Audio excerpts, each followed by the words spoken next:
dia, amados irmãos e amigos. Aqui estamos para mais uma escola bíblica online, né? E está junto comigo aqui o pastor Franco. Vocês não estão vendo porque está ali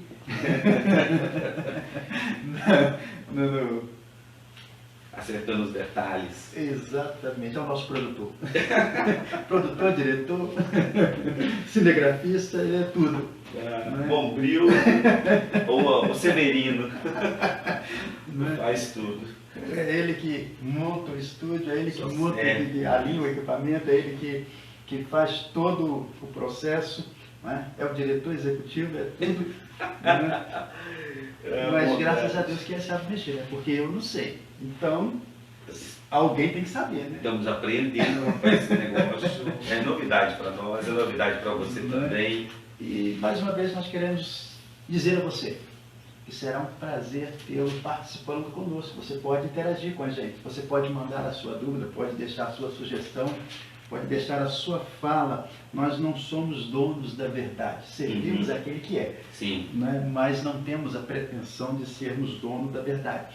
E continuando nesse processo de estudo sobre a igreja, hoje nós vamos falar sobre o tema a igreja, uma igreja sob o senhorio de Cristo.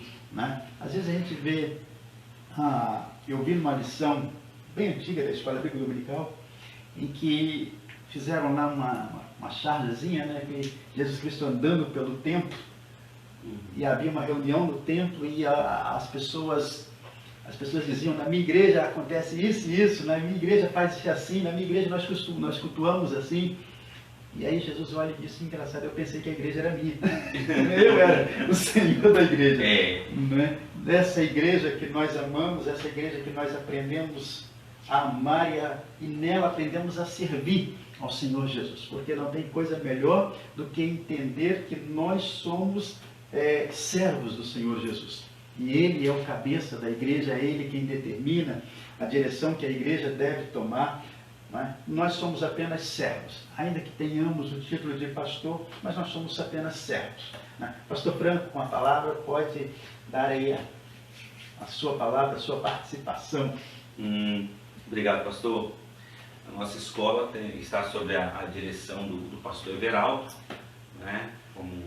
como líder desse ministério junto com a James, e outros colaboradores, outros irmãos também que são convocados quando necessário, né? E aí a gente tem aprendido uns com os outros. Quero aproveitar que o pastor abriu aqui esse espaço para dar boas-vindas, assim como ele, para você que está com a gente, os irmãos. Daqui a pouco eu já vou abrir aqui também, porque chama outros. De repente você percebe que um irmão não está conectado aqui, usa o telefone fixo, dá uma ligadinha para ele e fala assim: olha, irmão, vamos chamar a nossa escola. Não é? E é um tempo novo, é tudo novo para a gente, né? A gente está aprendendo a mexer nessas coisas, né? E eu aprendi também no outro dia aquilo que eu falei com o senhor antes da gente começar, né?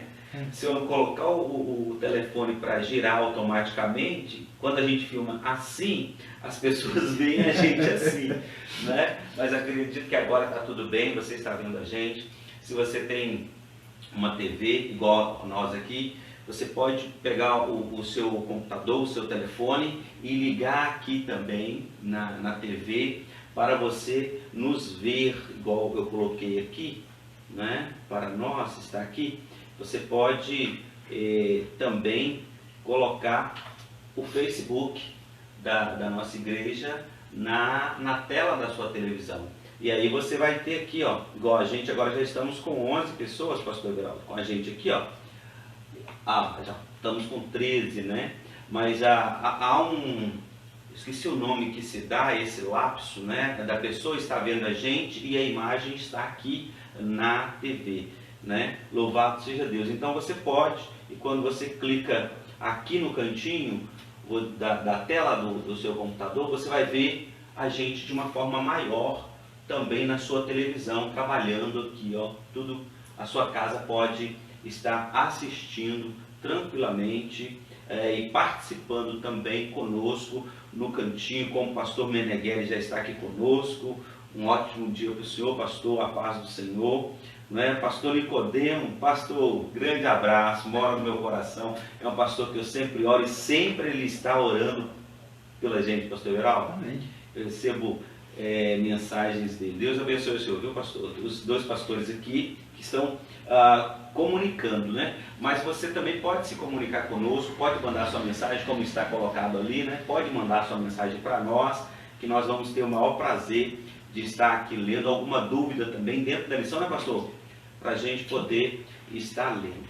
Estou procurando informações para saber como que nós podemos também ter este momento ao vivo pelo Instagram. Ontem de tardinha eu descobri que ao vivo pelo Instagram o máximo é 60 minutos. Se der 61 minutos acaba, né? Quer dizer, corta a fala, etc. Então a gente tem que programar o Instagram. Eu fiquei sabendo ontem, à noite, de tardinha para a noite, que são 60 minutos. Agora o YouTube eu fui tentar lá na igreja na semana passada colocar ao vivo, apareceu a mensagem que ainda não estamos aptos para a transmissão ao vivo, mas eu quero que você ore por nós, para que nós venhamos a descobrir essas novas ferramentas, porque muitas pessoas falam, pastor, eu não tenho Facebook. Então, mas se você não tem Facebook, a gente tem pego todas as celebrações, as mensagens, né, Escola Bíblica, da nossa página do Facebook, temos feito a formatação do vídeo e colocado no YouTube para as pessoas também estarem assistindo, né? Nós temos a nossa página também no YouTube, viu, pastor Everaldo? Na verdade é tudo novo para a gente, né? Nós estamos aprendendo a fazer, né? Uhum. E aí às vezes esquece um pouquinho que nós não estamos no culto, no templo, e acaba às vezes extrapolando um pouquinho o tempo, né? Uhum. Tudo isso conta, né? Porque nós temos um espaço de tempo que nós precisamos trabalhar dentro dele, aprender a trabalhar dentro dele. Essa é a nossa página no YouTube.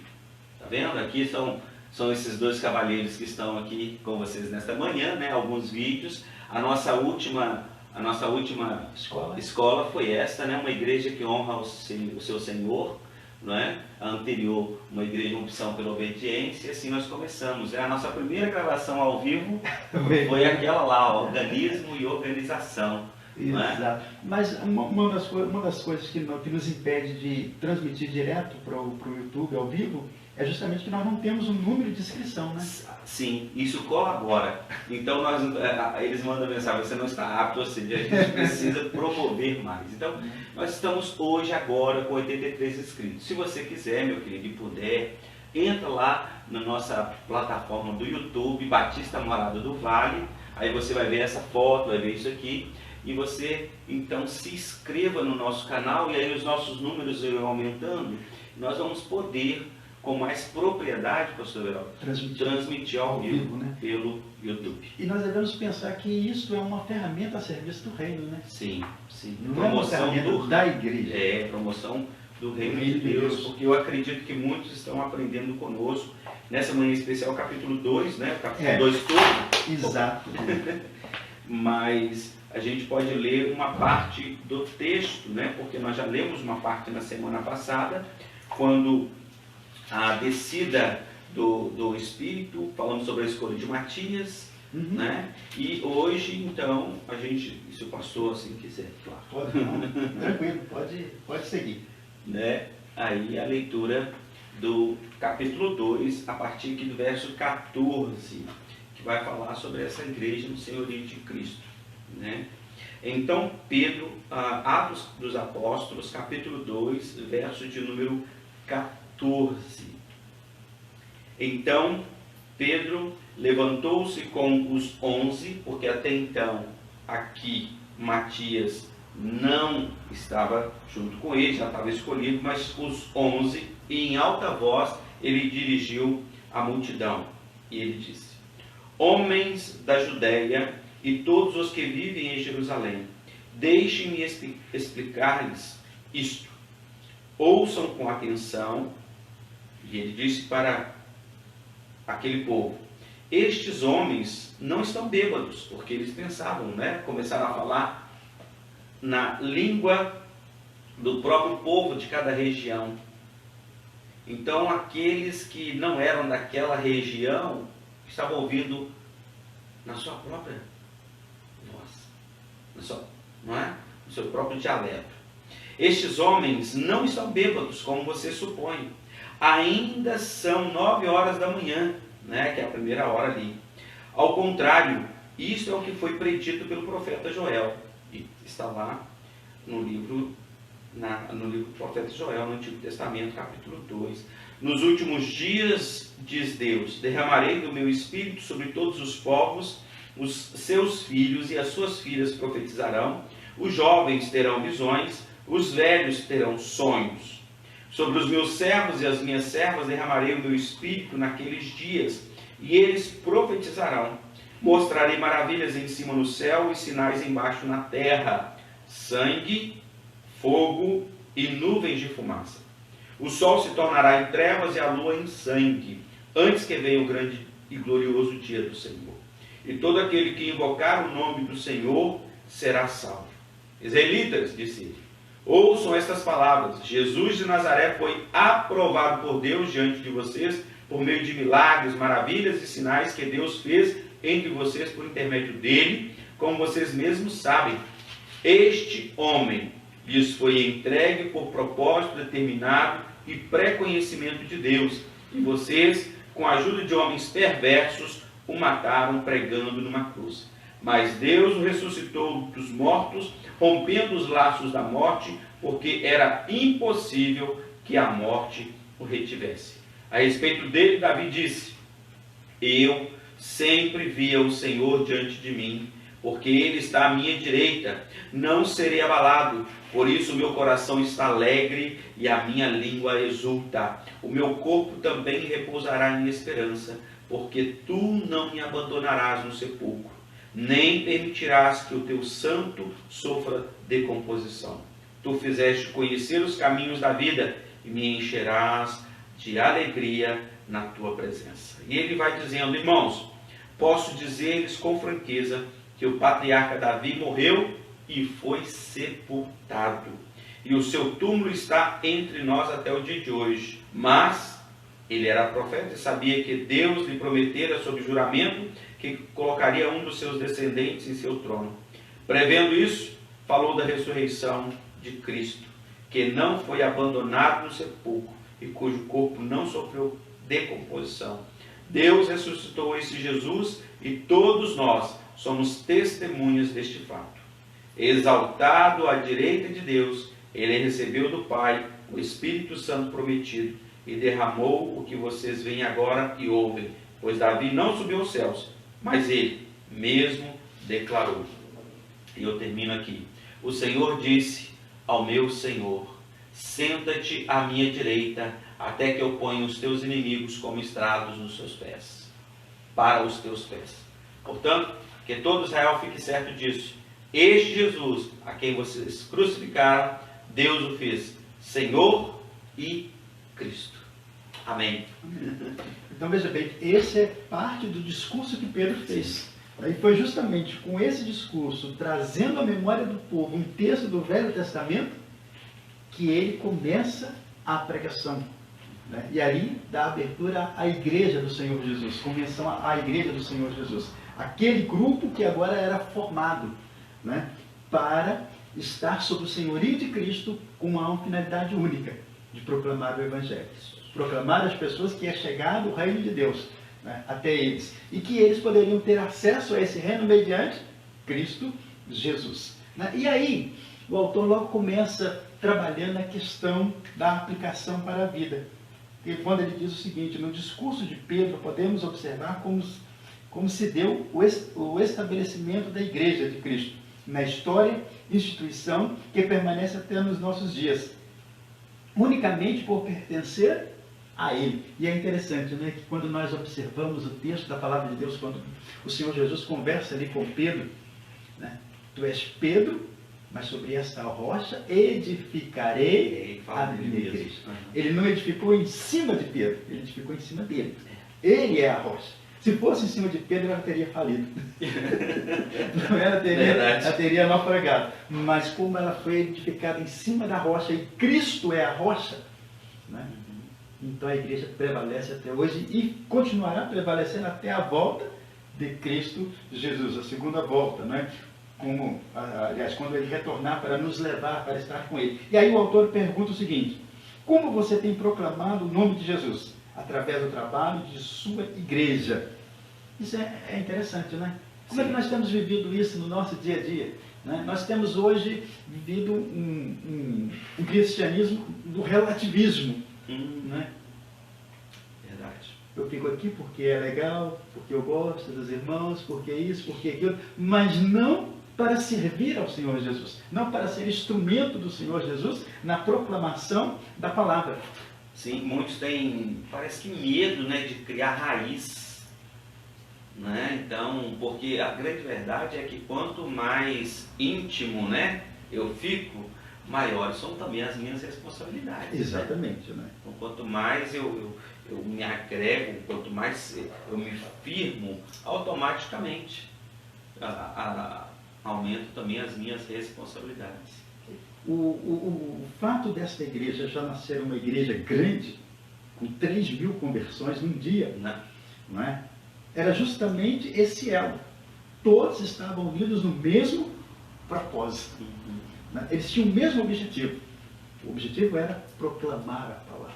Pedro dá início ali, como diz, ele dá o pontapé inicial, ele é o instrumento de Deus para dar o pontapé inicial, mas nós tivemos grandes pregadores que foram nascendo dali. Sim. Homens, e inclusive Paulo, que foi um deles, né? Ele foi o primeiro missionário aos gentios, né? Que teve essa finalidade, embora ele tenha sido, ele mesmo se considere um apóstolo abortivo, ele nasceu fora do tempo, fora do contexto, no negócio ali, mas ele entendeu que a missão dele era pregar o Evangelho. E Paulo deu a sua contribuição, mas para isso Paulo entendeu que ele precisava aprender a ser servo, a servir. Tanto é que depois ele vai dizer o que? Em nada tenho a minha vida como preciosa. Verdade. Contanto que faça a vontade daquele que me elegeu, que me escolheu. Tem que cumprir esse propósito. E aí a gente vai olhar quantas vezes a gente vive isso aqui sem prestar atenção. Né? Nós nos entregamos pelo Evangelho, nós sofremos pelo Evangelho, mas às vezes a gente parece que está brigando, a gente está nadando contra a correnteza. Nós temos que nadar contra um sistema, contra um negócio, e às vezes até a própria igreja não está preparada para entender o que é viver segundo a vontade do Senhor Jesus. Esse senhorio, né? Como a própria lição traz para nós, o que é senhorio? Senhor. É dono, não é? Direito dono de posse, né? Sim. A gente estuda isso, meus meninos, ainda criança, período, né? Os senhores, né? Os senhores feudais, né? Os donos, ou seja, é aquilo que o senhor colocou no começo. A igreja não é minha, a igreja não é da Maria, não é do João, não é do Sebastião, do Francisco. Não, a igreja é do Senhor Jesus Cristo. E é interessante porque debaixo desse senhorio nós teremos que prestar contas daquilo que nós deixamos de fazer. Né? Nós precisamos ir sempre além. Essa é o desejo do Senhor Jesus, que nós possamos prosseguir sempre um pouquinho mais. Né? Quando Ele busca naquela videira, naquela figueira, fruto, Ele não quis saber se era tempo. Né? Tanto é que ele foi questionado, mas Senhor, não é tempo. Ele disse, ela foi plantada para produzir. Não importa se é tempo. O importa é que eu procurei os frutos não estavam lá. Né? Da mesma forma, Paulo vai advertir a Timóteo o quê? Que pregues a palavra a tempo e fora de tempo. Ou seja, todas as oportunidades precisam ser usadas para a pregação do Evangelho, para anunciar Jesus Cristo, Senhor de todas as coisas. E aí nós temos o nosso primeiro ponto. Submissa a Cristo. É interessante, né, pastor Franco? Quando a gente fala isso, a igreja submissa a Cristo. Ele como cabeça, como Senhor, como dono por direito. Né? Então não é a minha igreja. É a igreja do Senhor Jesus. Ele é o verdadeiro e legítimo dono da igreja. É interessante porque às vezes as pessoas falam a minha igreja sem maldade, né? Exatamente. Mas Mas algumas pessoas já são mais maldosas, não é? Quando dizem a minha igreja, né? Coisa, né? Bate no peito e tal. Mas a minha igreja é a igreja a qual eu pertenço, né? Hoje temos como denominação, não é? Porque na verdade é importante que todos que estão nos assistindo creiam que a igreja é única. Não é isso, pastor? Exatamente. As denominações surgem por causa da diferença de pensamento. Sim. Mas a igreja, quando Jesus, o senhor falou, né, nós estamos aguardando então a volta dele, ele não vai buscar a igreja batista, não vai buscar a igreja assembleia, a católica, a presbiteriana, não vai buscar a denominação, o rótulo denominacional. Exatamente. Ele vem buscar um povo regenerado, salvo, Sim. né? E foi lavado e remido pelo sangue do Cordeiro, que traz as marcas do Cordeiro. Esse é o povo que vai entrar no céu. Por isso que lá no céu, graças a Deus, nós teremos apagar da nossa memória esse negócio de denominação. Aqui nós podemos nos encher de orgulho de pertencer à denominação tal, à denominação Y, mas lá no céu nós seremos irmãos em Cristo. Sim. Né? Servindo ao mesmo Senhor, cantando a mesma música, e a música é uma só. Santo, Santo é o Senhor. Oh, glória! Amém. Esse será o hino oficial da igreja no céu. O Isaías já nos ensinou o caminho, né? Qual vai ser. E aí, o discurso de Pedro vai ser justamente em cima dessa figura central da igreja, que é Cristo. A igreja não formou por causa dos apóstolos, a igreja não passa a existir por causa... Não, a igreja passa a existir por causa de Cristo. A sua entrega na cruz do Calvário, a compra que ele fez ali, nos resgatando do pecado, né, dando agora o direito de escolher servi-lo ou não, porque esse direito é uma primazia, né, foi garantido para a gente, né, nós temos a oportunidade de escolher ou não servir o Senhor Jesus, né, e toda escolha tem consequência. Sim. Né? Quando nós escolhemos trabalhar em determinadas empresas, nós adotamos aquelas práticas da empresa, o regulamento da empresa. Sim. Nós não podemos chegar assim, nós podemos se vestir assim, nós temos que trabalhar assim, não é? Tanto é que algumas empresas, elas até fazem aquela pré-seleção ali, se o camarada está dentro do perfil da empresa. Caso contrário, ela já dispensa ele ali na primeira entrevista. Na primeira entrevista, né? Porque ele não atende ao perfil da igreja. Agora, imagine se nós fôssemos nos apresentar ao Senhor Jesus. Oxi, o currículo. Está aqui meu currículo. Não é? Eu sou isso, eu sou aquilo, eu tenho pós-graduação nisso, Ele vai olhar o seguinte, mas não está aqui servo. Seu nome está na minha lista. Não é? Faltou apenas o curso de servo. Não é? Esse você não tem. Mas Pedro, ele vai ser o instrumento de Deus. E ele começa a trabalhar isso, nós vimos no capítulo 42, no capítulo 2, no versículos aí até o 47, no versículo 1 até o 47, que ele vai trabalhar tudo isso. Mas ele deixa uma coisa clara, né? Para que nós aceitemos que Cristo é Senhor das nossas vidas, nós temos que confessar os nossos pecados. Nós temos que entender que somos pecadores. Estamos longe da graça de Deus, da presença de Deus, né? E somente por meio de Cristo é que nós nos aproximamos. E aí nós voltamos lá no Evangelho de João, no capítulo 1, no verso 12. Mas a todos quanto recebeu, deu-lhes o poder de serem chamados filhos de Deus. Olha que coisa maravilhosa. Antes pecador, agora filho de Deus. Não que nós sejamos justos, mas nós somos justificados pela justiça de Cristo. Ele é o justo. Ele é aquele cordeiro sem marca, sem pecado, sem mancha, sem nada. Ele é perfeito. E tanto é perfeito que ele agradou o Pai. O sacrifício agradou o Pai, eliminando a necessidade de sacrificar os outros animaizinhos, não é? Mas isso tudo para quê?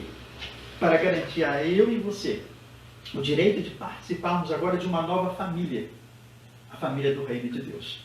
Por isso que não há necessidade dessa rivalidade entre as igrejas, entre as denominações. Porque nós servimos ao mesmo Deus. Nós servimos aquele que é Senhor, tanto meu quanto do assembleiano, e nós teremos que prestar contas a Ele. Então não precisamos brigar. Paulo vai dizer que a nossa luta não é contra a carne, não é contra a carne, contra sangue, mas é contra o o nosso inimigo principal, Nosso os inimigo. principados, né? Não é? O diabo, né? A gente Satanás. não fica falando. Ele é o nosso inimigo, é contra ele, a nossa briga é contra ele. Sim. Né? E a nossa arma é a palavra. Não temos outra arma que não seja a palavra. E aí o que vai acontecer? A forma como Pedro transmite essa mensagem. As pessoas que ali estavam, as pessoas que reuniram ali para a festa da colheita, começam a ouvir uma nova mensagem. Não aquela mensagem do ritual, mas uma mensagem de transformação. Né? E aí é interessante que o autor vai trabalhar uma questão. Às vezes, para que nós façamos um sermão politicamente correto, nós deixamos a palavra em segundo plano. Nós queremos tanto agradar os nossos ouvintes que nós não falamos mais do pecado. Nós não falamos mais que da morte espiritual. Nós não falamos da consequência do pecado. Para quê? Para não ofender as pessoas. Né? Infelizmente. Para não ofender as pessoas. Mas a realidade... Mudando essa situação. Mas a mensagem de Pedro, ela centralizava em quê? Na necessidade do arrependimento. E ele foi claro, vocês o crucificaram. E entregaram a pessoas vis, pessoas incapazes de julgar. Mas vocês o condenaram. E aí Pedro, quando fala isso, ele diz, olha, eu estava lá, junto com vocês. Porque era o meu pecado que estava condenando ele. Não é? Então, quando nós voltamos para Cristo, por isso que nós não podemos perder a referência da cruz. Não como sinal de proteção, mas como referência de humilhação. Verdade. Ali estava o meu pecado, o preço do meu pecado, as consequências do meu pecado. Por isso que Isaías vai dizer que ele foi, o quê? Ele foi torturado, ele foi esmagado.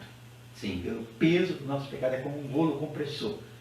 E como ovelha, ele não muda, ele foi levado, não abriu a boca. Deixou que os seus tosqueadores fizessem o que quisessem. E dentro disso, existe uma verdade que, como o senhor mesmo disse, não é? Hoje o discurso politicamente correto, né? Infelizmente, temos que ser sinceros, temos que ser francos, nunca se viu uma geração tão melindrosa, exatamente, sabe? Cheio de não me toque, enquanto a palavra, ela é dura, ela é sim, sim, não, não tem meio termo. Não tem como. O próprio Jesus mesmo declara, vocês têm que escolher quem que vocês vão servir. Exatamente. Ou um ou outro. Se você vai servir os dois, você não tem condições, porque você vai agradar mais um do que o outro. Então você tem que escolher ou um ou outro. Né? E a grande verdade, que não tem meio termo, como o senhor disse. Né? Não tem meio termo.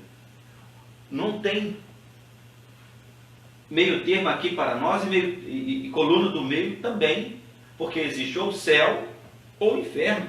Não existe. Entre eles o que existe é o abismo que os separa. Né? Não se retorna mais, né? Não se retorna, porque quem está aqui não pode vir para cá. E automaticamente quem está aqui não pode ir para lá. Então, a coluna do meio é o abismo que os separa. Se você não existe coluna do meio. É o céu ou é o inferno. E essa mensagem, ela perdeu o sentido dentro da atualidade. Sim. Nós pregamos que todo mundo é filho de Deus, nós pregamos que todo mundo que Deus é amor, que nós vivemos na época da graça. Né? Mas a graça, ela tem as suas limitações e tem as suas aplicações.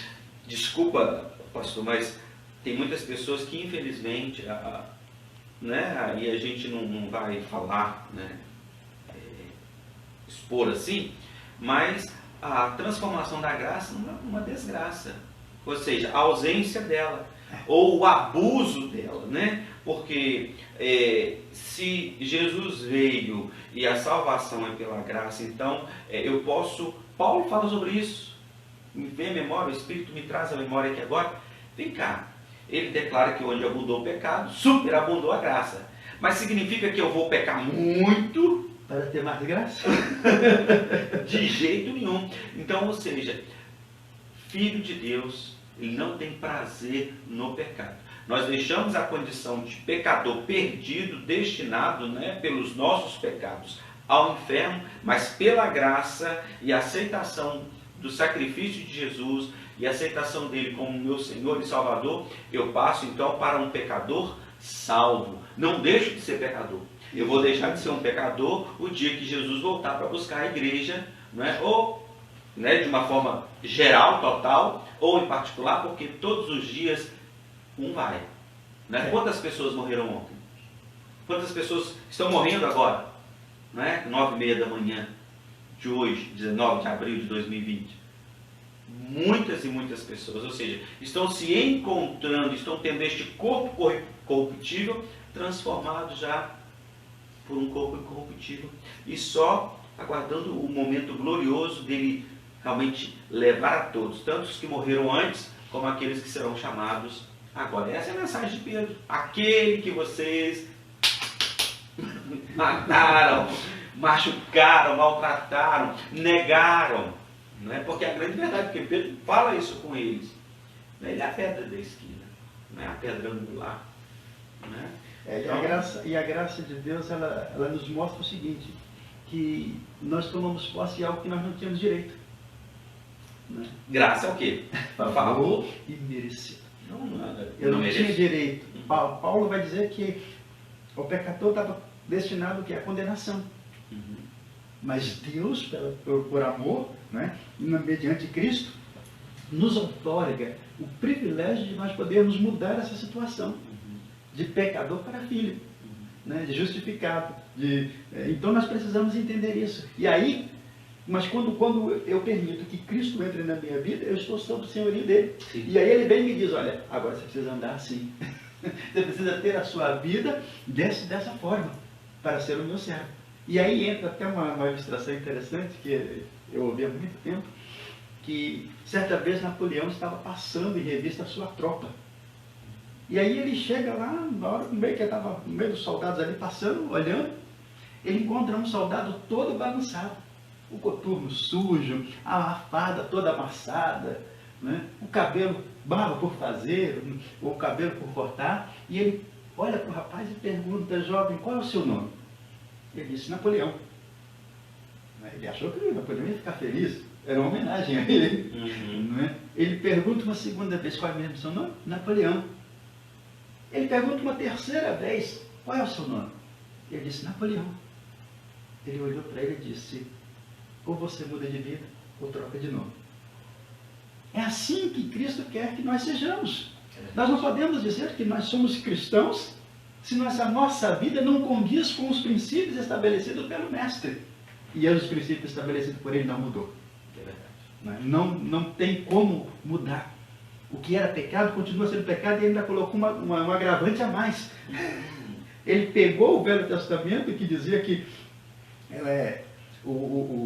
no caso ali do adultério, né, o pecado era o flagrante, e ele disse, mas se você olhar para uma mulher e a desejar no seu coração, você já cometeu pecado. Então, ele dá uma nova interpretação para o pecado. Que antes era apenas o físico, agora ele diz, não, o problema está na mente. Deu um upgrade aí. Não é? Então, ele não alterou nada.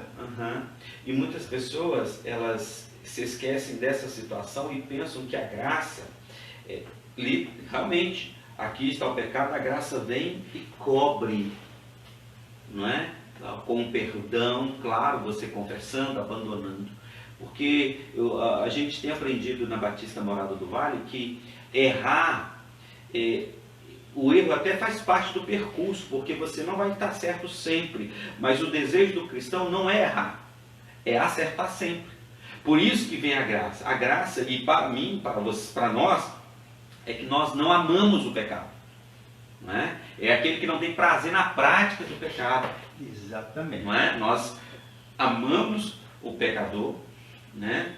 Eu achei até interessante, Janaína Pascal, acho que é o nome dela, que hoje é deputada estadual, né, no seu estado, e ela falando sobre uma exibição que teve na televisão, né, falando, onde deu muita ênfase à piedade, né, de certas pessoas que estavam na prisão, dos trans, né, que foram presos, mas esqueceu de dar ênfase, deu ênfase em roubos, em isso e aquilo outro, e não se falou que algumas dessas pessoas praticaram atos bárbaros, não é? Então, ou seja, Nós amamos as pessoas, né? Independente da crença, né? Independente da opção dela, nós amamos as pessoas, mas nós não amamos o pecado que essas pessoas praticam. Da mesma forma é Deus.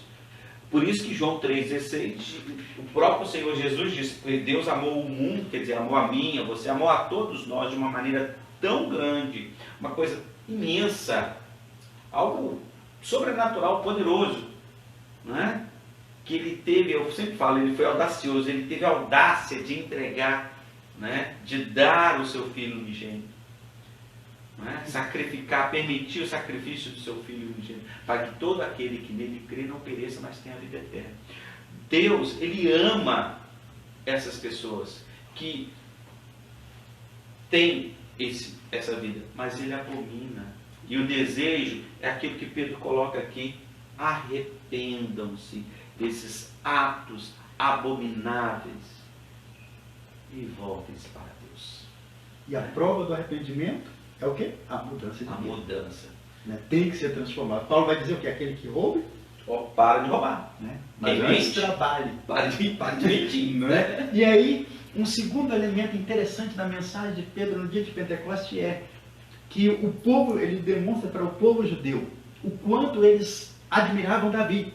Uhum. E aí ele disse: mas Davi está morto. É. E nós temos onde e como provar que ele continua morto. Tá lá. Não é? Mas Cristo é superior a Davi. A transferência de personagem. Sim, e descendente, né? Não é? Descendente. E aí ele vai dizer o quê? Ele vai continuar dizendo o quê? Que o próprio Davi ouviu o Senhor Jesus falar dele mesmo. Não é? Quando ele fala no Salmo, né? Isso mesmo. Fique quietinho aí, se assente até que eu ponha os teus inimigos debaixo dos teus pés. Ou seja, Cristo é superior Muito. a Davi. Não é? Daí depois nós vamos o autor da carta aos Hebreus ainda vai trabalhar uma segunda questão, que é a questão do sacerdócio. Que ele disse: olha, agora não há necessidade mais do homem como intermediário, mas nós temos um sumo sacerdote superior à linhagem de Melquisedeque. Então é algo extraordinário. Poderoso. Cristo, ele vem como o homem, Deus, na pessoa do seu filho, ele assume a forma humana, não é? Para vir conhecer as nossas mazelas, para vir sentir na pele as nossas mazelas, o peso dos nossos pecados. Mas depois o quê? Ele diz: olha, Cristo é superior a tudo isso. Era esse personagem que Pedro queria que agora os judeus começassem a ver, a conhecer, como ele conhecia. Né? Daí a autoridade da pregação de Pedro. Sim. Não foi uma mensagem qualquer. Não foi uma mensagem produzida pela vontade de Pedro. Talvez Pedro não quisesse nem falar aquilo, mas ele falava segundo o Espírito Santo lhe mostrava. Sim. Né? E aí, o porquê que a mensagem ela vai ter um alcance e vai ter uma produtividade. Porque não era Pedro falando, mas o Espírito Santo trabalhando por intermédio de Pedro. E aí o autor novamente nos desafia na aplicação para a vida. Muitos da proclamação contemporânea têm se deixado levar pela necessidade de atender às conveniências Das pessoas. É muito mais fácil eu pregar para você que a fonte dos seus problemas é Satanás. Se você amarrar ele, está resolvido. Né? Mas não adianta amarrar Satanás e continuar servindo. Não. Fazendo as coisas que você fazia antes. Sim. Né? Então eu preciso amarrar Satanás, sim. Mas eu preciso mudar de vida. Voltar-se para Cristo. Aquele que era dono do seu coração precisa mudar de lugar. Cristo precisa ser o Senhor da sua vida. Né? Enquanto você não entronizar Cristo na sua vida, Satanás continuará ditando as normas. Por isso que às vezes as pessoas não querem um compromisso com o Senhor Jesus, pastor Franco. Porque quando elas assumirem um compromisso com o Senhor Jesus, elas terão que mudar de vida, terão que tomar uma posição. E às vezes elas não querem, porque aquele momento que ela está vivendo é confortável para ela. Sim. Né? Então as pessoas preferem continuar disfarçadamente, como diz, é um pé na igreja e outro no mundo. É um pé dentro e um pé fora. Não é? querem continuar ali porque gostam de ouvir a pregação, porque gostam de ouvir as promessas, falar das promessas de Deus, mas... Desculpa, pastor, pode terminar. Mas não querem assumir um compromisso de ter que mudar de vida. Né? Às vezes é a namorada que não quer ser deixada, porque a namorada já não é mais namorada, é a esposa, não é? Mas ela não tem compromisso nenhum com ela. Formal, não é? Há aquelas coisinhas da velha natureza que ainda domina o coração do camarada e que ele não tem desejo de abrir mão delas, não é? Então ele vai levando, ele acha que ele, como brasileiro, ele pode ir empurrando Cristo com a barriga, né? Pode ir enganando o Senhor Jesus, só que ninguém engana o Senhor Jesus. E essa, como o senhor mesmo falou, essa proclamação contemporânea, light, não é? Porque a grande verdade é que quando você decide participar de um grupo, de uma agremiação, de uma empresa, né? Você pretende trabalhar, você tem que seguir as normas daquela instituição, não é? E com Deus, né? A igreja dele não é diferente. Você não pode, e é gostoso sim você ouvir bênçãos, né? Que Deus vai te dar, que Deus vai fazer, com certeza, meu querido. Deus vai dar, Deus vai fazer, mas não podemos esquecer de que, como cristãos, nós seremos perseguidos, a própria palavra fala que nós vamos ser odiados por alguns, não é verdade? O Senhor Jesus falou o quê? Para nós termos bom ânimo. As dificuldades viriam, a declaração dele, olha, no mundo vocês vão ter aflições, vão ter dificuldades, vamos colocar no mineirês, no português, bem claro, vocês vão ter problemas de todos os lados, mas não desistam, mantenham-se firme, não é? Ele falou, tenham bom ânimo. Então você vê uma dificuldade, não, meu querido, a perda, né? Você será derrotado em qualquer situação que você for investir, se você já entrar com o pensamento de derrota. Eu vou até tentar, mas eu acho que eu não consigo. Não, meu querido, você tem que ter com você, porque é a sua força de vontade, esse impulso interno, mesmo que você não consiga o objetivo, mas você tentou, você colocou todo o seu esforço ali. Agora, quando você já entra para uma situação, eu não consigo, eu sou fraco, você já está declarando que você é um perdedor. Exatamente. Não é? Mas detalhe muito importante que nós queremos bater na tecla com você, que existem responsabilidades quando eu tomo posse de Cristo Jesus como meu Senhor. Submissão à igreja somos nós. Nós precisamos estar submissos a Cristo. Deixar Ele dirigir as nossas vidas. Ações, como nós temos aqui, atitudes, gestos, propósitos, pensamentos, né? Por isso nós precisamos estar firmes. Nós precisamos proclamar a palavra de Deus, mas não podemos abrir mão dos valores. E as inegociável. É tão difícil, é tão difícil. Eu não esqueço, já tenho aqui uns 5 anos que a irmã Calorimar, ministrando na igreja, ela fez uma colocação: de que você tem alimentado? Aí ela fez a colocação: o que você mais alimenta em você é que vai se tornar forte em você. Exato.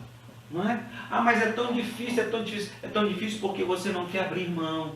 É tão difícil porque você quer alimentar a carne, as coisas que te dão prazer, humanamente falando, e não que alegra o coração de Deus.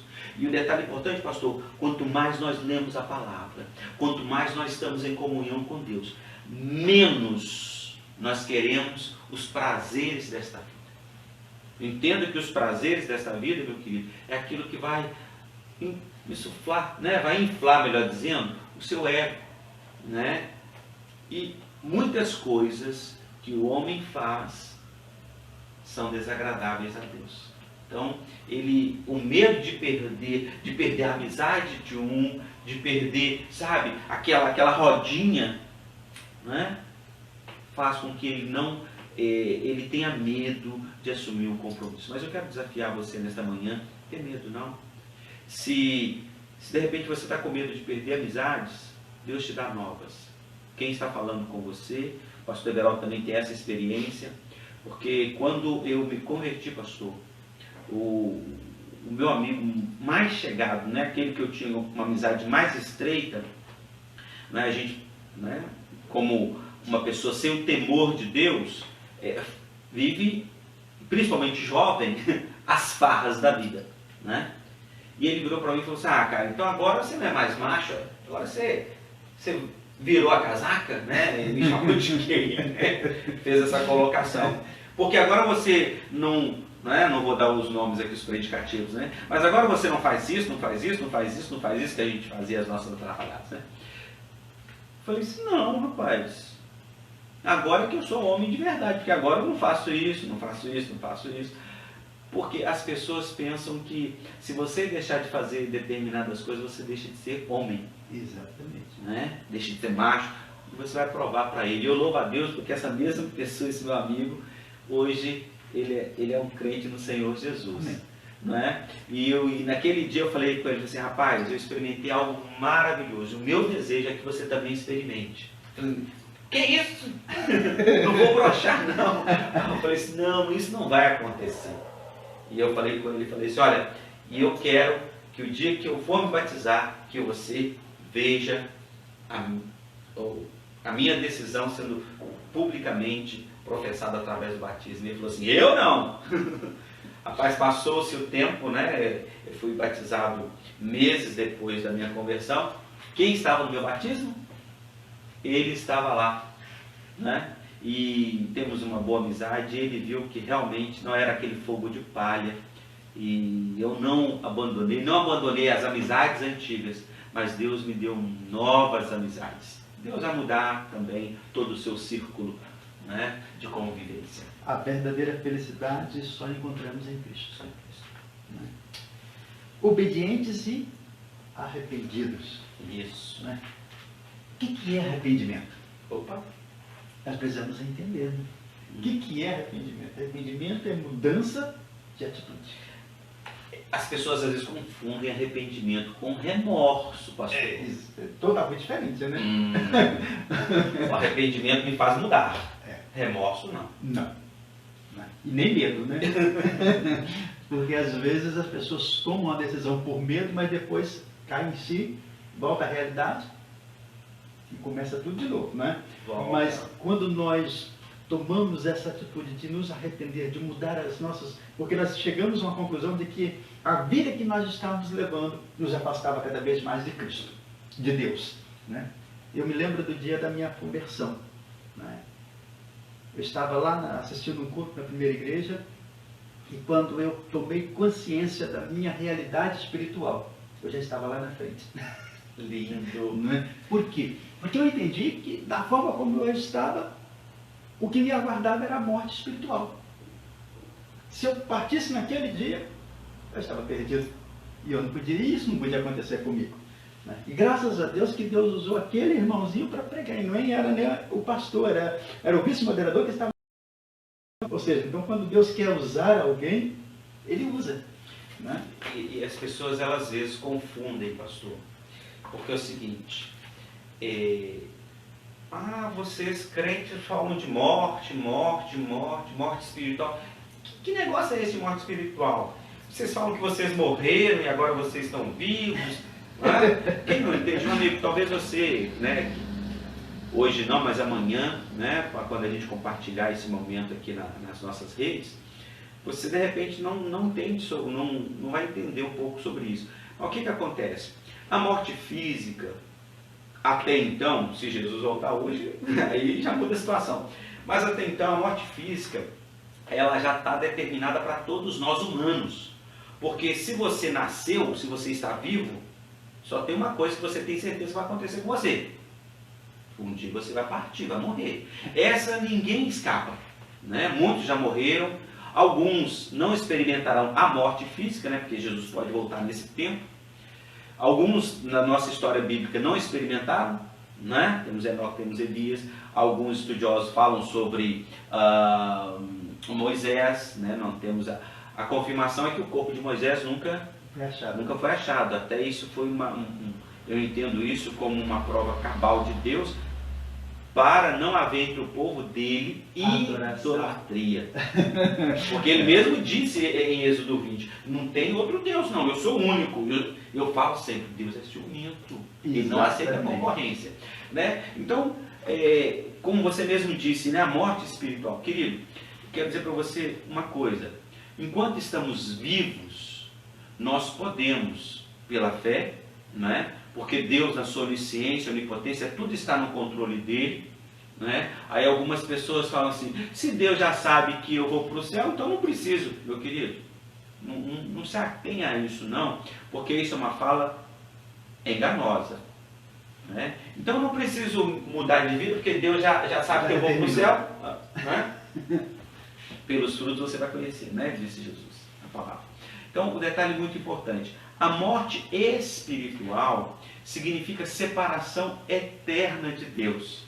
A morte física significa separação de você dos seus entes queridos, significa separação deste mundo terreno, das pessoas que estão à sua volta. Essa é a morte física. Agora, a morte espiritual, ela está além da física. Porque a morte espiritual, ela te afasta de Deus. A morte espiritual é você viver toda a vida, a eternidade, longe de Deus. Ou seja, se você não está com Deus, você está com o inimigo de Deus. Então isso é a morte espiritual. É a separação eterna. É cair no esquecimento de Deus, né? Sim. É a separação eterna. Porque se a morte física ela nos separa dos nossos entes queridos, a morte espiritual nos separa de Deus. Sim. Caímos no esquecimento e não se lembra mais. Né? Não seremos mais lembrados. Detalhe é que eu disse, né? Quem está aqui não vem para cá e quem está cá não vem para cá. Não tem negócio de passear lá não, né? Fazer turismo. Aqui vamos lá, igual a gente ouve umas historinhas, né? Conheço o céu, conheço o inferno. Não tem como. Não tem isso não, viu? Não vai pensando não, porque você pode... Hebreus fala que depois que morre, meu filho, é uma coisa só, juízo. Ou você tem direito ou você não tem direito. Né? E não tem como negociar, né? Mas eu fui pastor, pastor Everaldo. Mas se não viveu segundo... pastor, mas eu fui diácono na igreja, pastor Everaldo. Não se negocia, né? Olha, e aí, irmão? Encargos na igreja não te garante entrada no céu. Pastor, presbítero, diácono, mulher de pastor, filho de pastor, pai do pastor. Não tem nada a ver, né? Não. Salvação é individual. É individual, é que garante o selo ali, ó. Exato. De Jesus Cristo. Se você não tiver o sangue do Cordeiro, não tem. E é interessante, pastor Franco, nós falarmos nisso, porque daqui a pouco nós vamos entrar num outro assunto aqui, uma questão aqui dentro do autor, aqui, que é o batismo. E aí ele vai colocar o batismo como demonstração pública de uma nova vida, não lá para lavar pecado de ninguém, né? Não tem poder. Não tem como, né? Mas como... uma das coisas que nós sempre fazemos com o candidato que vai se batizar, a primeira pergunta é: você pode narrar como se deu a sua conversão? E aí é que a gente descobre se houve realmente ou não. Porque ele vai contar em detalhes. E cada um tem uma experiência diferente, mas se resume numa só. O dia que aceitei o Senhor Jesus. É maravilhoso. Para mim, a igreja, ela trabalhar essas questões é relevante para os nossos dias atuais. Né? Então, queridos, dentro dessas questões aí, nós precisamos entender o seguinte, né?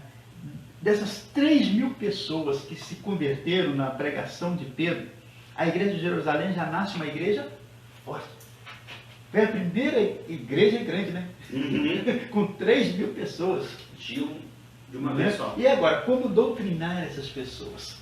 Aí entra o serviço dos apóstolos. Sim. Né? Que era agora ensinar essas pessoas a caminhar nessa nova vida, nessa nova experiência de religião.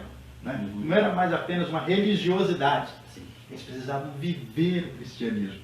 E aí, a primeira lição que eu creio que Pedro ensinou para eles e os outros apóstolos foi: olha, a sua vida agora não te pertence mais. Não sou eu mais quem vivo, né? Como diz o de apóstolo. agora em diante, vocês não têm mais uma vida própria. Vocês têm a vida de Cristo. E com a vida de Cristo, vocês precisam ocupar ou aprender a ter a mente de Cristo. E é interessante que às vezes a gente vê tanto as pessoas usando aquela oração do Pai Nosso, né? Falam da oração do Pai Nosso, rezam na oração do Pai Nosso, mas se esquece que é uma das orações mais difíceis de se fazer. Viver a oração, viver aquela oração modelo. Porque nós esbarramos na primeira dificuldade ali. Fazer a vontade do Pai. Assim na terra, como no céu. Ou seja, a vontade de Deus ela é soberana. Sim. Não negocia nada com ninguém. Ou se você não quer. Ela é soberana. E para eu viver essa realidade da minha vida do dia a dia, por isso que às vezes a gente precisa parar e pensar, será que nós estamos vivendo essa oração? Porque Cristo não apenas ensinou a oração, Ele ensinou a viver essa oração. A vontade do Pai se cumpriu na vida dele. Tanto é que a Bíblia coloca, Paulo vai colocar como ele fez a escolha de se entregar, ele não precisava. Ele podia sair fora, mas ele escolheu se entregar por nós. Né? Então, fazer a vontade do Pai, ela é soberana, é sublime. E aí diziam o seguinte, eram constantes e perseveravam. Né? Tinham perseguições? Tinha. Porque a primeira coisa, quando descobriam que o camarada tinha aceitado o Senhor Jesus, era pressionar para sair fora. Que é o que acontece hoje. Também. Né? Existem quantas famílias hoje, dentro do nosso país, que quando descobre que um dos seus entes queridos se converteu, começa a pressão. Né? A pressão dos amigos, a pressão dos colegas de trabalho. Não é? Ou seja, é como se nós não fizéssemos parte daquele grupo mais. Né? Mas agora, quando nós começamos a fazer as coisas, mesmo tendo aceitado o Senhor Jesus, nós participamos das piadinhas, nós participamos das rodinhas de piada, nós participamos ou seja, nós vamos nos assemelhando a eles, nós somos aceitos. Né? E aí é interessante que, certa vez, eu vivi uma experiência e lá eu trabalhava no frigorífico, então a gente trabalhava 40 minutos dentro da câmara fria e tinha 20 minutos para descansar, porque os pés tinham que aquecer, porque senão começava a congelar. Né? Mesmo usando todo o negócio de segurança, mas tinha que descansar, era lei. Tinha que parar. E aí a gente sentava lá para ir conversando. E aí um camarada começou a contar umas piadas, e o outro falou assim, vamos parar, tem alguém aqui que não deve ouvir, que não vai gostar de ouvir. Aí falou, fulano? Não, esse aí não precisa preocupar, que esse aí já é nosso. Ou seja, a nossa identidade, ela não pode ser misturada. Não é? Se nós não nos portamos como servos do Senhor, mas aceitamos as coisas, e aí Paulo vai dizer, olha, não tem como nós sermos servos do Senhor Jesus e participarmos das outras coisas que foram oferecidas. Nós temos que ter uma postura. Por isso que nós terminamos o primeiro ponto dizendo, não se negocia valores. Eu preciso ser crente não dentro da igreja, mas fora da igreja. É ali que eu preciso demonstrar que eu sou servo do Senhor, na minha maneira de agir, na minha maneira de ser. Não adianta nada eu querer frequentar a igreja, mas se eu participo de pequenos furtos. Não, mas todo mundo faz, isso aqui o cara não vai nem perceber. Não posso. Não é meu, não me pertence. Detalhe é que não é você que tem que falar quem você é. O próprio Jesus perguntou aqui, ele se declarou, mas ele falou assim, o que as pessoas dizem? Acerca do Filho do Homem. Então é interessante, porque a pergunta que não se cala, pastor Everaldo, como que eu vou saber se o fulano de tal, ele é uma pessoa convertida? Deixa a nota de 50 pés dele. Pelos atos, meus queridos, pelos frutos. A Bíblia Sagrada fala que você conhece a árvore pelo fruto. Exatamente. Tá bom? Então, se você analise aquela pessoa e veja como que é a vida dela. E aí você vai saber se ela é uma pessoa, não é, convertida ou não. Viviam em comunhão. E com isso, eles compartilhavam o que eles tinham. Não é? Aqui começou, o pessoal falou hoje muito de pequenos grupos, né? Pequenos grupos não é novo, não. Pequenos grupos começou aqui. Como é que você vai administrar uma igreja de 3.000 pessoas? Não tinha. O detalhe é o seguinte, que aqueles ali eram os homens e depois eles voltavam para casa. Então vamos fazer pequena conta. Um cidadão casado, então ele tinha a sua esposa. No mínimo, um filho só, tá bom? Vamos colocar um filho. Então, na hora de congregar, que ele levava a esposa e um filho, não é? Eu estou dando asas à minha imaginação, tá, pastor? Não está dentro do texto, né, desse contexto do texto que nós analisamos, mas eu estou dando asas à minha imaginação. Então, por isso que eles se reuniam de casa em casa. Até porque a questão aqui, que hoje nós damos tanto valor, o templo não existia. Sim, ainda não. Não tinha o templo. Aliás, o templo antigo, Tinha né? Agora o novo templo. Mas esse templo para a igreja reunir não tinha. Não. Né? Tanto é que a questão do templo é tão interessante que Jesus, quando falava, ele não falava no templo.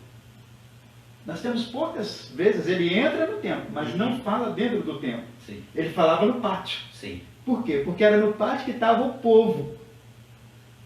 E ali tinha uma quantidade grande de gente.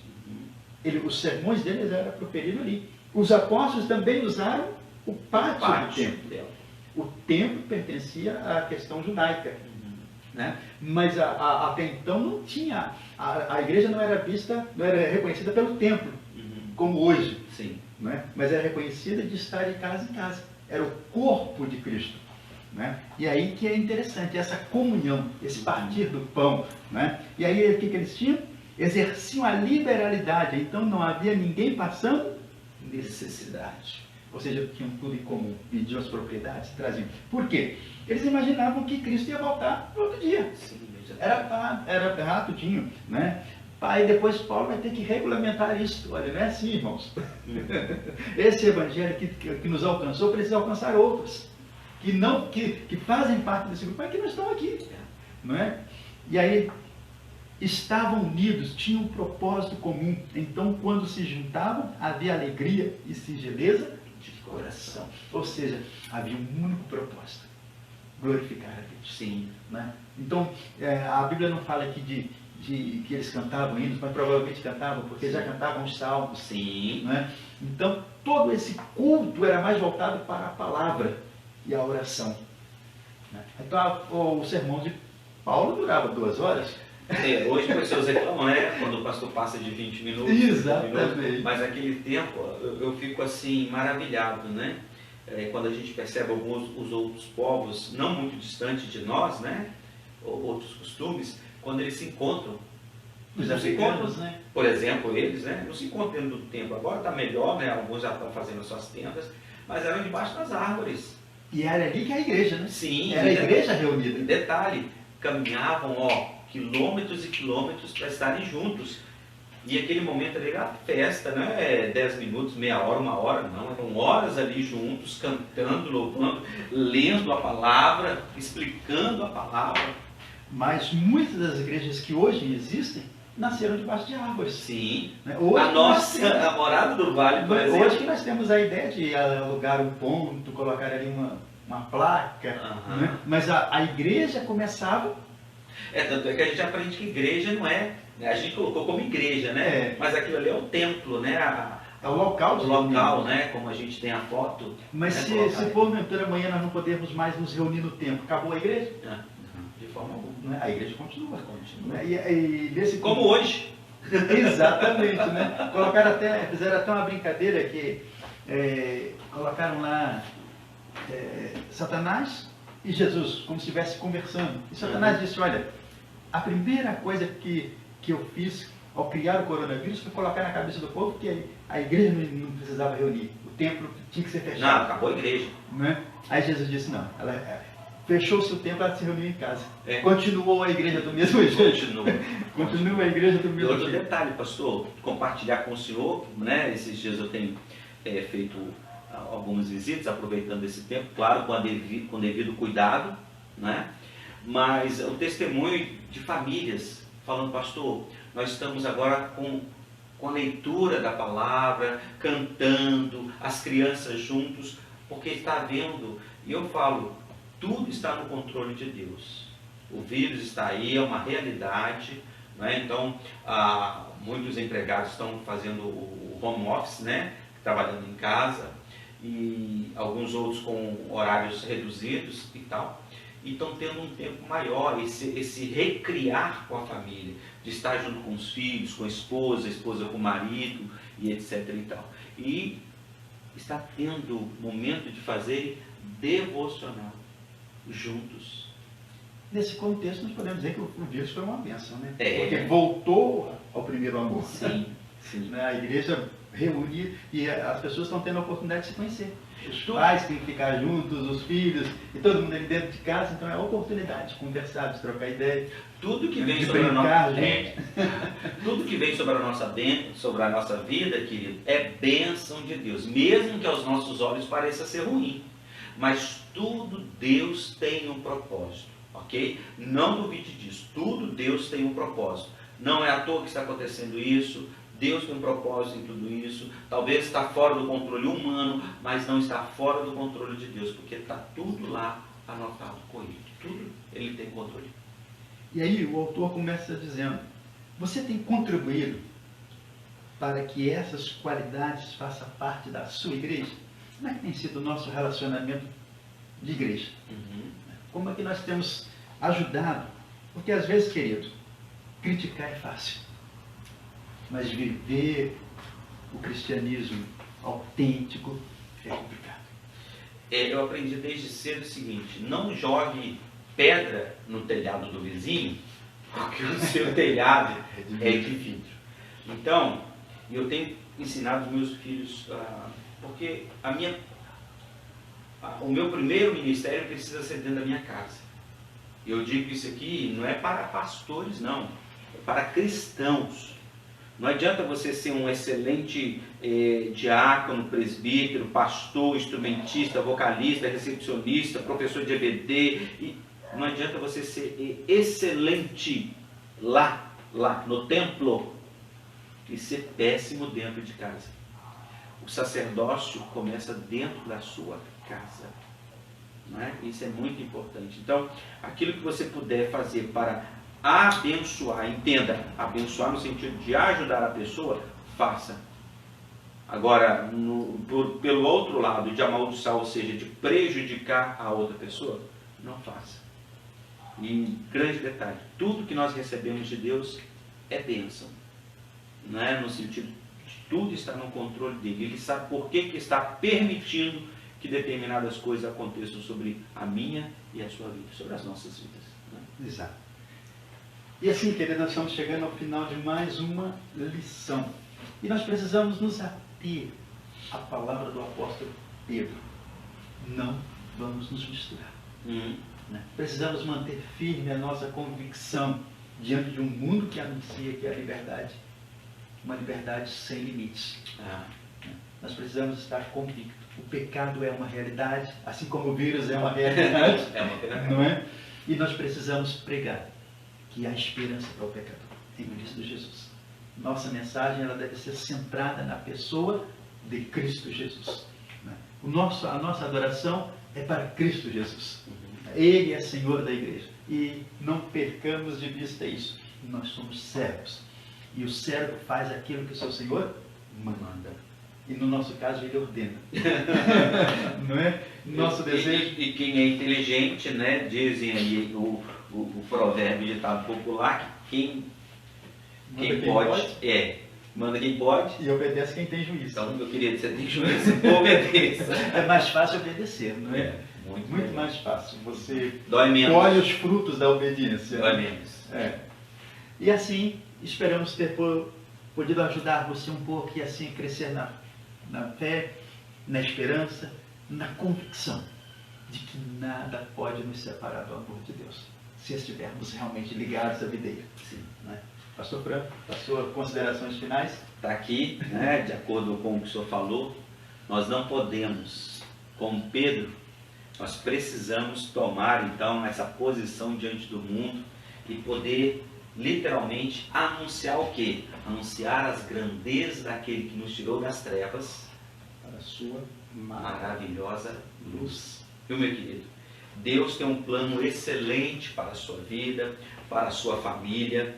O que Ele quer para você é aquilo que Jeremias, né? A gente olha para o Antigo Testamento e ele diz em Jeremias 29, não é? Jeremias 29, se não me foge a memória, ele vai falar que é Ele quem sabe os planos que tem para nós. Né? Aqui no caso, falando para os exilados, né? Para o povo, né, de Israel, né? Porque muitas vezes a gente pensa, Deus me abandonou, Deus não se lembra de mim, Deus... Não, meu querido, Deus não se esqueceu de você. Antes de Jeremias, Deus já usou Isaías aqui dentro do nosso cronologia da Bíblia, né? Isaías vem antes de Jeremias. Deus usou Isaías para dizer para o povo de Israel que a mãe podia esquecer do filho, mas ele jamais esqueceria do povo dele, certo? E aqui agora usando Jeremias, Deus fala para o povo dele, olha, porque sou eu que conheço os planos que tenho para vocês, diz o Senhor, planos de fazê-los prosperar e não de lhes causar dano, planos de dar-lhes esperança e um futuro. Mas ele fala, então vocês vão me chamar, vocês vão... Aí ele continua dizendo, né? Vocês vão me invocar e eu vou ouvir. Não é? O texto continua dizendo, Jeremias capítulo de número 29, a partir do versículo de número 11, tá bom? Então é muito importante isso para nós, como cristãos, tá certo? É muito importante. O plano que Deus tem para a sua vida é um plano lindo, um plano maravilhoso. E não se preocupe, se uma porta se fecha aqui, já diz o cantor Cleber Lucas, né? Outra porta se abre ali. E o próprio salmista declarou que a tristeza, o choro, não é? O mal, o seu mal, aquilo que está te incomodando, dura uma noite inteira. Mas a alegria vem pela manhã. Né? Creia nessa palavra, tá bom? E se Deus quiser, eu coloquei aqui, cadê a foto? Deixa eu pôr para vocês aqui. Hoje à noite, com a permissão de Deus, né? A celebração de hoje, às 7 horas, por esse mesmo canal que você está com ele agora, um salto para a felicidade. Não é? É o encontro de um homem com Jesus, tá certo? E Jesus pergunta para ele, o que você quer que eu faça?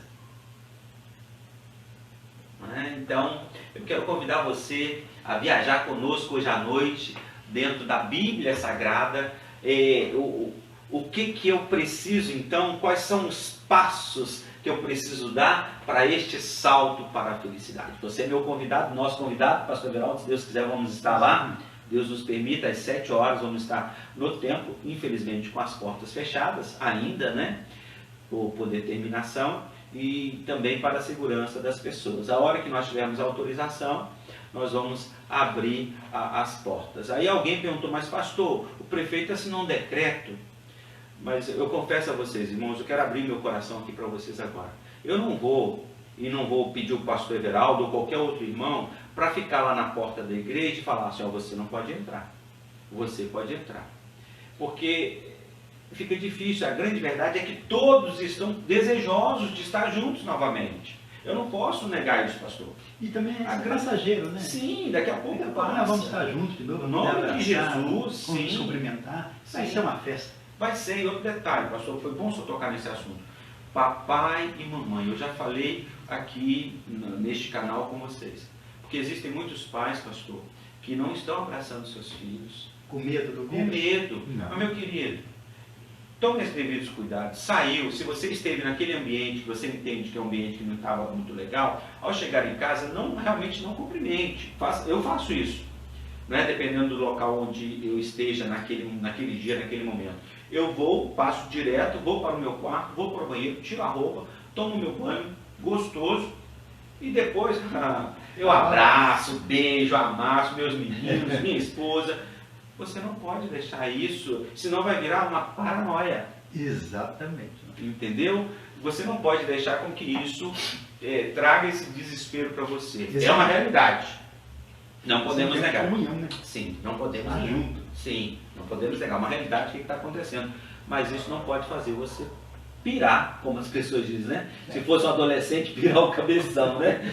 Mas, meu querido, olha, tomando os devidos cuidados, sim, de higiene, isso serve não somente para agora, mas de agora até sempre. O vírus vai ficar por um bom tempo, né? Não, e outro detalhe, daqui a pouco ele vai ser esquecido, como foram esquecidos os outros, né? Que ainda continuam no nosso meio, mas foram esquecidos, porque existe...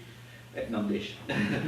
Mas tome os devidos cuidados, tá bom? Você e todos os seus, que daqui a pouco uma bênção do Senhor, com a permissão do Senhor e das autoridades, porque nós precisamos estar submissos às autoridades constituídas, de acordo com a Bíblia. Tudo, nós vamos ter nosso momento de poder estar juntos, nos abraçar, louvar ao Senhor juntos, né? Juntos, porque agora a gente tem estado na igreja, os irmãos e amigos têm estado louvando ao Senhor e ouvindo a palavra através, né, desse aparelho, da internet, mas haverá um momento daqui a pouco onde todos nós vamos poder estar juntos novamente, em nome de Jesus, tá?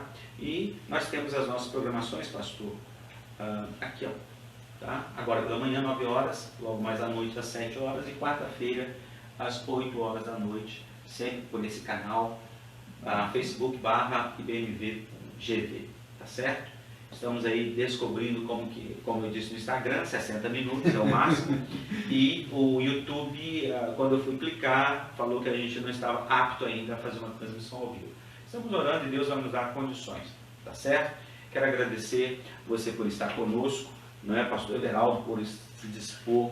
Pastor Everaldo é uma bênção, um amigo pessoal, né, quem eu amo muito, admiro muito, e essa disposição de estar sempre levando até os nossos amigos e irmãos essa palavra, né, esse ensinamento de acordo com a literatura que nós temos da nossa denominação. Louvar a Deus pela Convenção Batista Mineira, que gratuitamente tem disponibilizado para as igrejas batistas do nosso estado a revista agora Práticas Bíblicas, né? Nós estávamos com as reflexões, agora são práticas bíblicas.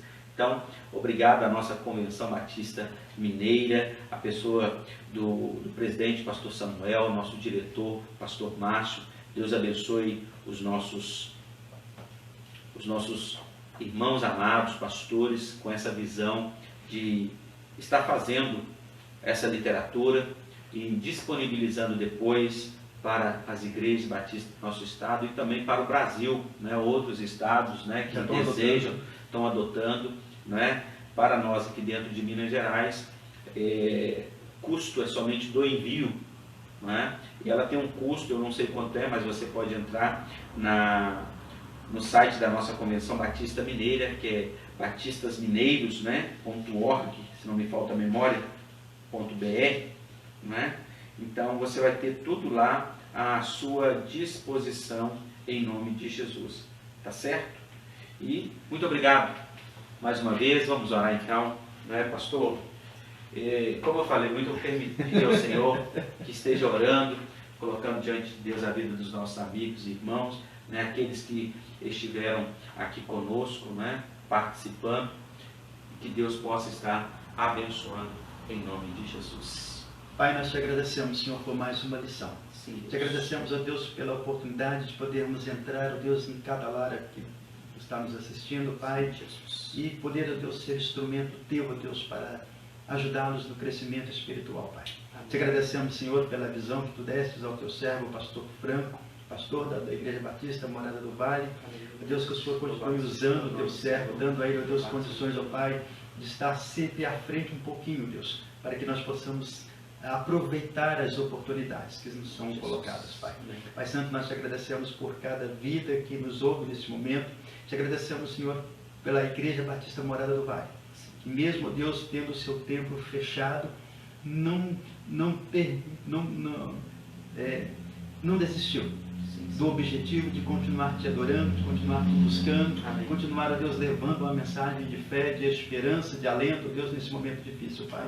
Deus, abençoe os teus servos, dê, ó Deus, aos nossos governantes a sabedoria necessária para poder tomar as decisões necessárias, Deus. Ó Deus, nós abençoamos, Senhor, o nosso prefeito, nossos vereadores, Pai. Ó Deus, aquelas pessoas que estão, os médicos, ó Deus, que estão atuando nos hospitais, Pai. As pessoas, ó Deus, que têm, ó Deus, trabalhado para garantir o mínimo, Deus, de segurança, Pai, às nossas famílias. Aquelas pessoas, ó Deus, os garis, ó Deus, que recolhem os nossos lixos, Pai. Guarda a vida dessas pessoas, Pai. Toma, ó Deus, a vida de todos aqueles que estão envolvidos, direto ou indiretamente, Pai, para que nós tenhamos o mínimo, Deus, de segurança. Ó Deus, nós te pedimos, permita, Senhor, que o culto que nós teremos mais à noite, às 20 horas, às 19 horas, Pai, seja, ó Deus, mais uma bênção na vida das pessoas que estarão assistindo. Amém. Ó Deus, que elas possam ter um momento de reflexão, elas possam ter aproveitar essa oportunidade para ter um encontro com Cristo, Pai. Abençoa o teu servo, abençoa a equipe de louvor, estará o Deus ministrando, ó Deus, e permita, Senhor, que tudo seja feito para a honra e glória do teu nome. Amém. Pois oramos em nome de Jesus. Amém. Amém. Amém. Deus abençoe então e até logo mais à noite, se Deus quiser, em nome de Jesus, com a palavra de Deus, a Bíblia Sagrada, para as nossas vidas. Amém. Amém.